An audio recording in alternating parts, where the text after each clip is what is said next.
what's in their MOU, but you were gonna have a questionnaire with them.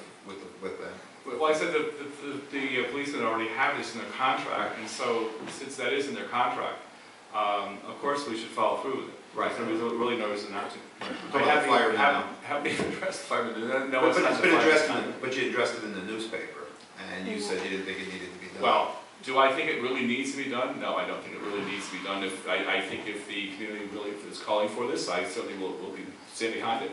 Do I think it personally think it needs to be done? Do I think there's a drug problem in our fire department or our police department? No. We're surveying to see what the story is with other fire departments and other police departments, and some do and some don't. And as I said before, most of the research that I've done shows that most of the drug testing that's being done is being done in situations where there have been problems in departments. We really don't have a problem in our department right now.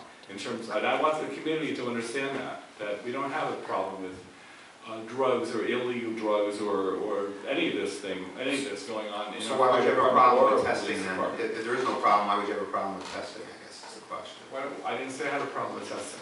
Maybe I misread the newspaper, because the way I read the newspaper was you were against random drug testing. I really didn't think at that point in time I was asked, in light of what happened in that one incident, if we need random drug testing.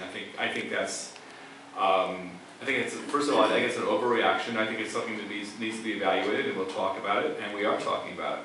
And since it is in the police department's PBA's contract, we will certainly activate that. Have you had any discussions with the school district or any other, like, I know you said you're talking to like similar municipalities? Yeah, some do and some don't, and we're getting a better handle on that too. And also how they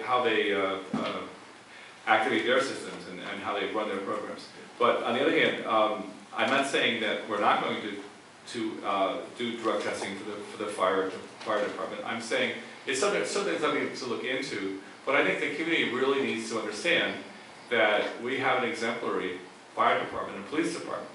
There are fire departments and police departments out there where that is not the case, and many of those bodies have had to enact random drug testing.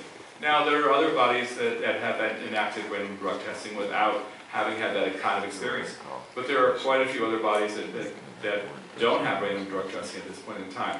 I want to assure the community and assure you that at this point in time, the system that we have now, without using, even though we haven't been doing random drug testing for the police,